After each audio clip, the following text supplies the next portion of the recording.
And I'd also like to recognize Charlie Brown, who's here from Chief McGall's Advisory Council. Thank you, Mr. Brown.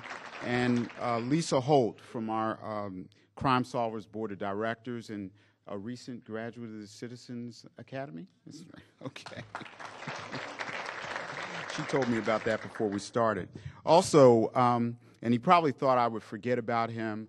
However, I have to recognize Mike Errico, who was here, who was the acting chief administrative officer in the back when the 14 homicides happened in 14 days. He was an integral part of Mr. Baker's transition here into Prince George's County and provided a lot of leadership through that rough period, and we'd like to thank Mr. Errico. As we move on, still talking about federal partners, I would like to call up our U.S. Attorney, Mr. Rod Rosenstein. Thank you. Good morning. I will be brief. My first meeting with County Executive Baker occurred in my office in Greenbelt late one evening, and the reason for that is that I was in court that day, and Executive Baker was gracious enough to work around my schedule. The reason I was in court was because I was trying a case involving a criminal from Prince George's County, and I don't get into court all that often, but this particular case was really meaningful to me, and I want to tell you why. It involved a defendant by the name of Jason Scott, who had been accused of a series of home invasion robberies and murders here in Prince George's County. Mr. Scott was convicted on federal charges for those home invasions, and he was sentenced to 100 years in federal prison. He won't serve all 100. But in the federal system, that means life with no possibility of parole. We didn't convict him of murder. We leave that hard work to Angela and her folks.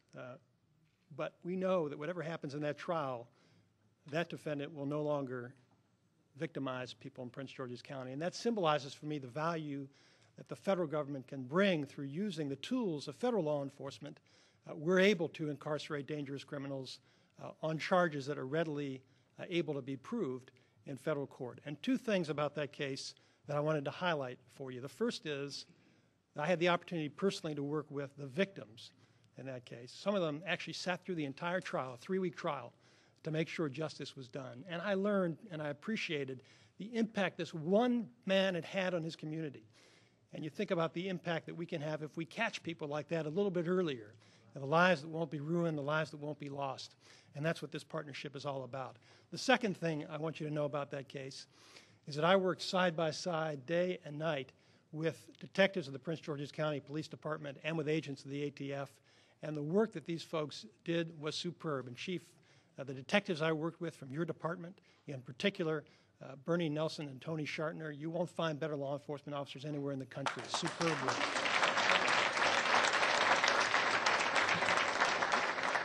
Experience demonstrates that good law enforcement can make a difference. And what is good law enforcement? I think there are 4 characteristics to good law enforcement. It's coordinated, it's proactive, it's comprehensive, and it's accountable. Number 1, it's coordinated. You need to unite your local, state, and your federal law enforcement agencies so that we're all working together. Number 2, it's proactive. You need to intervene and anticipate and not just respond to crime after it occurs. Number 3, it's comprehensive because public safety is not just about police. It's about culture. It's about communities, parents and teachers and preachers, everybody who can work together to prevent people from becoming criminals in the first place. And number 4, it's accountable for results. We need to measure results, and we need to adjust our strategies if they're not working the way we want them to work. Chief McGall and County Executive Baker, I'm proud to be part of this good government team that's bringing concrete results to Prince George's County. I join with our federal agency partners, particularly ATF, DEA, and FBI, which are extraordinarily enthusiastic about their partnership with the Prince George's County Police and the other agencies working with us here in the county. They're bringing the people of Prince George's County less crime and less corruption. Our streets are more safe. Our government offices are more honest. The people of Prince George's County are getting the kind of government that they deserve.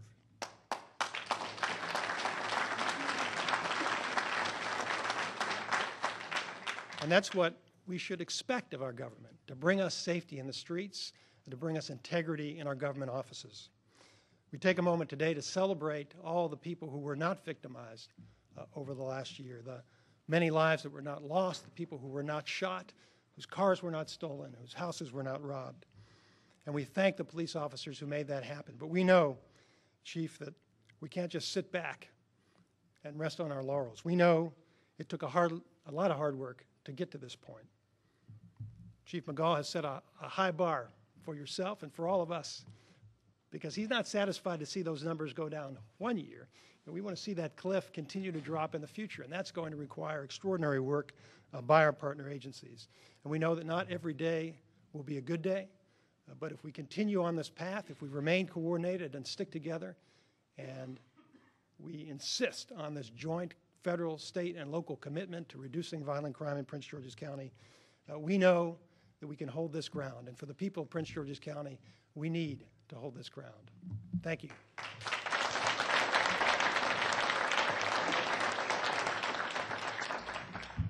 We've talked a lot about community and the impact this morning, so at this time I'd like to get some comments and thoughts from a community leader. We have from District 4, Veronica Davila is here this morning to speak with us.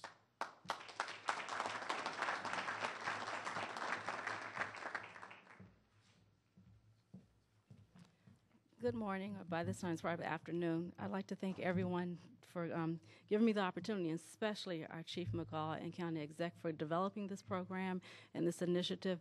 I come to you on behalf of District 4 with the TNI, thankful for my Major Harper for giving me the confidence to come up, and our Captain Rodriguez that actually got us all involved with TNI and with Barry Stanton. They walked the community with us, which I think was very important because it got all of the agency heads out of their offices behind the closed doors so they could see firsthand what our community, what our residents are experiencing and live every day. I will speak specifically on what it meant in my district in reference to the cross-border walks that we have. I had the opportunity to walk in 3 of them. We walked from the hospital down to head to our office in Eastover. We walked through Glass Manor all the way through. And the participation, it was mostly 20 of us from the participating people in the community with the TNI and some of the community leaders. But as we walked, we got up to about 80 people. To see the kids' faces and the police officers, it's not always a positive. Most times when they see police officers, it's on negative, either, being pulled over, ticket, whatever the circumstance is, but to see in a positive light that they care about the community, that they were there for them, that they could feel free to come to them if they, had an issue. Don't be afraid that they could actually be trusted. That was very, heartwarming to me. And the parents, it encouraged the parents too, because we had a lady, she pushed her baby in a stroller for the entire walk. We had to give a ride back, but that was very, very good, because the kids they were passing out the flyers and everything, and they met people in their own neighborhood that they hadn't even met. So to see the faces again, it really worked for us. Again, I would say our district is actually, we bordered the district. So the cross-border was one of the things that was very important to the Glass Manor sector of it, because I'm in Oxy, it's a combination Glass Manor. We have a crosswalk with a bridge, and it was blight. We had trees overgrown. Working with the state highway, Public Works, we were able to get the trees removed, all the debris removed, and so I was told that we had people come up thanking the workers as they were cutting the trees down. Thank you so much, because we need this. We need this. It is a gateway into our community. We need to do more and continue the efforts to, give the Prince George's County entranceways and gateways a more positive view of what Prince George is really about. And this initiative has really gone a long way to do that. I'm going to mention a few other things that our chief officer said earlier in reference to the different departments coming on board. We had traffic control within 24 hours. We had a speed camera up on one of our concerns near the schools and one of our streets going into the district. It was up, and it really did maintain there for about 2 or 3 weeks, and it did a great job. The tennis shoes, we worked with Public Works to get them off of our lines, off of our telephone lines, and that really sends a message to the community that we care. Initially, we're like, this is something new that's coming on. People don't know what the reference to the tennis shoes are, but it helps us to, immediately address the issues and let the communities know that we are there for them. And that's probably about it. I want to thank again everyone for giving me this opportunity to share my experience with the community. I'm looking forward to more of it, more of the work, and moving forward from there. Thank you. Thank you, Veronica. So we're down to the end here. So as we close out, the one thing I did want to do, you've heard a number of times here that while we have our T&I leaders that are here that provided the leadership from the county executive's office, when they identified things and their teams identified things, they had to go back to the departments in order to get the work done. So one of the things I would like to do, rather than recognizing individual department heads, is that any department heads that we have here from the county government or anyone who has worked or is working on a T&I team, if you could please stand. I know who you are.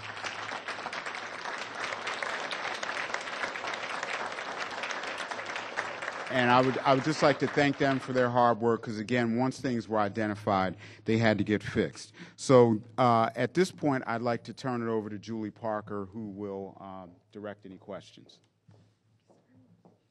And if I could, before we field questions, let's put an end to the mystery poster. Not since this man was President of the United States and that man was the quarterback for the Washington Redskins has this county experienced a homicide rate where it is today.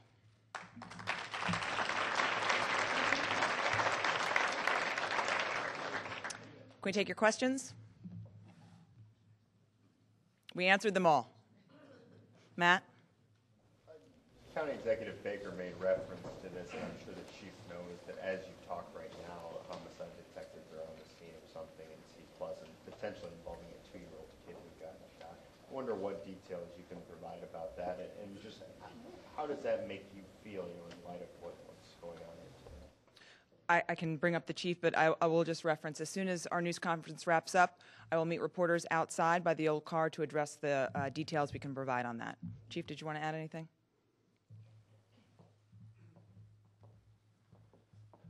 Anytime we have any kind of act of violence in the community, it's bad timing. If it's 2 o'clock in the morning, it's bad timing. Today with this event, it's never good timing. It's never a good event. Like Julie said, she's going to give you the details that we have so far. It occurred in the city of Sea Pleasant, and we're assisting them in the case. My understanding of the 2-year-old is that it's non-life threatening, which is a good thing. But we continue to be flexible, and that's what this department is great at, and this government's great at. And we adjust and we keep moving forward, and we'll deal with this and arrest the people involved in it. Let me just say thank you, Chief. One of the things that we said in the beginning of this, and everyone up here who spoke said this is the beginning. We know that we have a long way to go and we have work to do. What happened this morning emphasized how much more work we have to do in Prince George's County. So while we celebrate and recognize that a number of potential victims are not, we know that there is work out there to be done, and that right there, quite honestly, is the motivator to go from here. If nothing else can motivate you to continue the hard work that you've committed to doing, to putting in the extra hours, knowing that there was a child involved in this should be the motivating factor. But I know it is for me, and I know it is for the chief, and I know it is for the men and women you see in the back. Sorry, back here. Mm-hmm. I'm interested in T&I. It's received a lot of credit in this. Could you provide me with sort of one neighborhood example, one place where money or resources flow that is a real tangible thing that I can show my audience tonight and talk about that a little bit? I think so. Brad Seaman, why don't you come on up here and talk to us about T&I? Because I know I always talk about Suitland, so. Sure.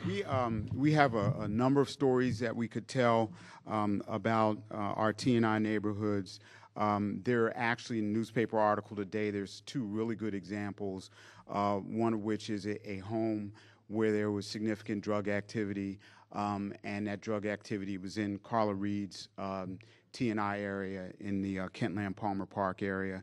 And that house is now being rented, and the drug activity is gone.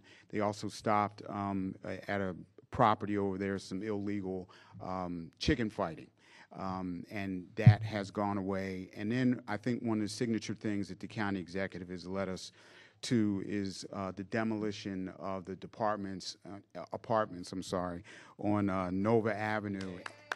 And I think the thing that is so significant about that is that about, I guess, 2 months before we demolished the large apartment buildings, we demolished a home that was down the street.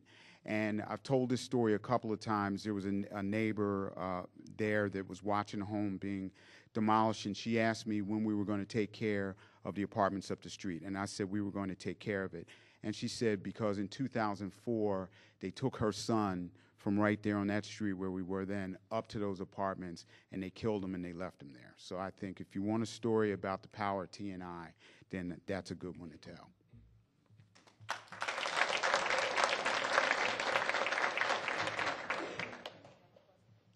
Michael. I know in 2 council wards in West Hyattsville, at least over the first 9 months of the year, there have been an increase in residential burglaries. What would you say to residents who live in neighborhoods where they might be seeing some localized spikes in certain crime categories?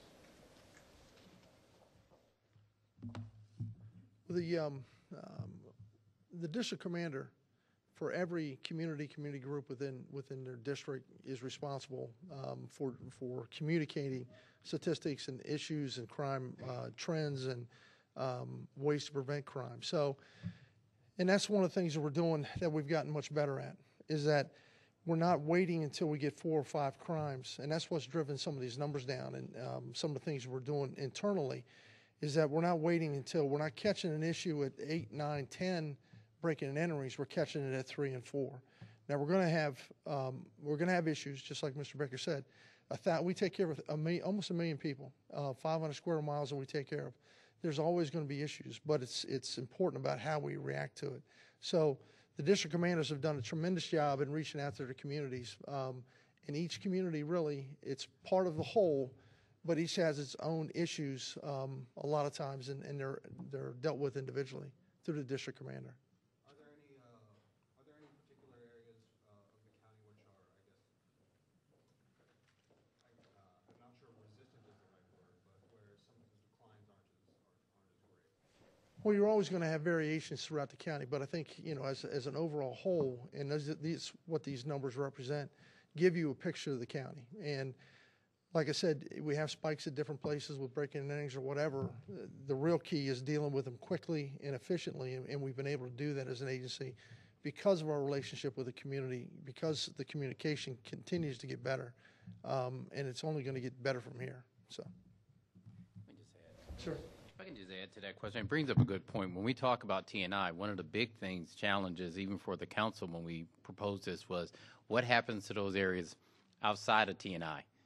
And what we've seen, and this goes to the question, is that in those areas, we're still providing great not only police work, but also services. So while we're focusing on these areas in here, we're not forgetting the rest of the county. As the chief said, it's a huge county. I know I've traveled it. But we're making sure that we're touching all parts of Prince George's County as a whole. And we're working with municipalities to make sure that we're coordinating our effort. That's the significant of T&I and the partnership that you see up here is us working together. Ma'am, would you give us an update or status report on the 2 high school students killed this year, Markel Long and Amber Sanders? Both of those cases continue to be investigated vigorously. There's not a whole lot of details I can go into because they are ongoing investigations, but I'm confident, and I'm confident in saying that both these cases will close. There are significant leads in both cases. Working very closely with the state's attorney and with our federal partners, there's a significant effort going into these 2 homicides. But it's important to remember that every homicide is critical to us. Every homicide gets the same attention and scrutiny that these two, Markel Ross and Amber Stanley, hit a core with the entire community because of their age, and it hit a core with us. But I think it's important for other families and all families to understand that every homicide is handled with the same tenacity that you've seen these two handled with. And I'm confident both will close. Thank you all very much for being here today. We appreciate it.